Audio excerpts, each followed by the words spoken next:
Greetings and salutations all. Daniel Flameconda Worthington with Books.net here with a special video for you all. We're going to have a quick look at the Fire Emblem Amiibos and how they are used in the new intelligent systems game, Code Name S.T.E.A.M. I'm just going to give you a short description of each character and describe their abilities and how they are used in the game. So firstly, let's have a look at the original Fire Emblem hero, Marth, who is a pure close-range focused character. His two attacks are Falchion and Rapier. Falchion is a strong attack with a damage of 60. It only attacks enemies pretty much right in front of you. His secondary attack is Rapier, which has an attack power of only 10, however it strikes 4 times and can also be aimed to hit weak spots unlike Falchion. Rapier can also go into Overwatch, which is good for having Marth hiding around corners and launching a surprise attack. Each of his attacks use 2 Steam. Marth's special ability is Lodestar, which will heal all allies around you, and his passive ability Destiny allows him to ignore enemy Overwatch attacks. Marth can have a max of 12 Steam units and will recharge 6 Steam each turn, so he's a great character for scouting ahead without being hurt by alien Overwatch attacks, but you need to get in close to do any damage. Add that to his low recharge rate and he can be a tricky character to use. Next up we have Ike from Fire Emblem's Path of Radiance and Radiant Dawn. The first of Ike's attacks is Ragnar, which shoots off a long-range blade of energy towards its target. The attack only does 5 damage with each hit, however it will hit the enemy multiple times.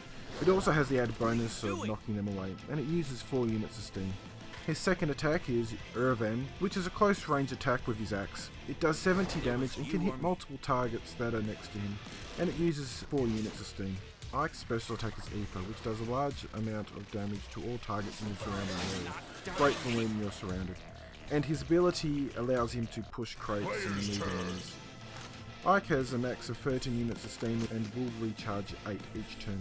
He also has a max HP of 180, meaning he can soak up a lot of damage. His attacks can be tricky to make use of. Ragnar is more of a support ability than something that's going to do a lot of damage. However, Irvan has potential to do a lot of damage if you can get him up close amongst a lot of aliens. Now for the first of 2 Fire Emblem Awakening characters, we have Robin. Being a magic user, all of his attacks are ranged. His main attack is Levin Sword, which is a short-range blast area attack. It does 30 damage to everything in its radius. It also has a chance of stunning whatever it hits and only requires 2 units of steam. His secondary attack is Tome, which again is a blast area attack.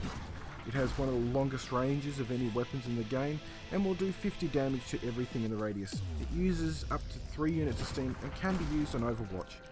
His special is Foron, which shoots a bolt of lightning across the battlefield and damages everything it passes through. And his ability is called Tactician, and this improves all of the team's critical attacks while he is on the battlefield. Robin has a max of 13 steam and can recharge 7 each turn. He's quite a useful character for being able to sit back at long range and blast aliens away, and using him on Overwatch provides a good deal of cover for the rest of your team. Finally we have Lucina, who like Robin is more of a distance fighter. Her first attack is Parallel Falchion. This attack allows her to jump short distances. If an alien is where she lands, she will do 75 damage to it. It also is very useful for navigating the battlefield, allowing her to jump over gaps and around corners and onto higher ground. The angle can be altered if required, and it uses 4 units of steam per use. Her secondary weapon is Nidhogg, which allows her to shoot an arrow at long range.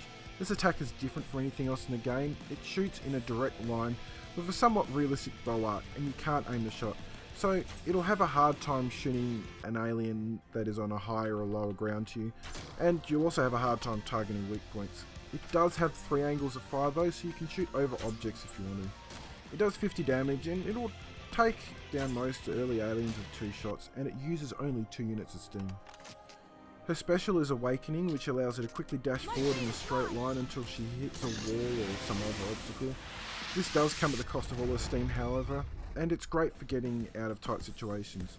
Her ability is Born Leader, which raises both the team's attack and defense while she is in play.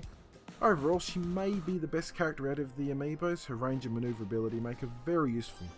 That's it for the characters. A few other things worth noting is that if you take all the Fire Emblem characters into battle at one time like I have in the video, the game's music changes to that of the Fire Emblem game, albeit in the heavy rock style of the Code Name S.T.E.A.M soundtrack. Also, if any of your Amiibos fall in battle, you won't be able to use them again until after the battle, where you'll need to rescan them back in.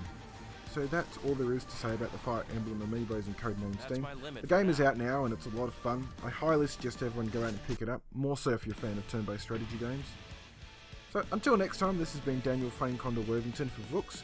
Make sure you read us over at www.vooks.net for all the latest Australian Nintendo news and reviews. Click the subscribe button for more awesome videos, and check out my series Touching is Good, which is all about the Nintendo DS. And make sure you follow us on Facebook and Twitter. Bye!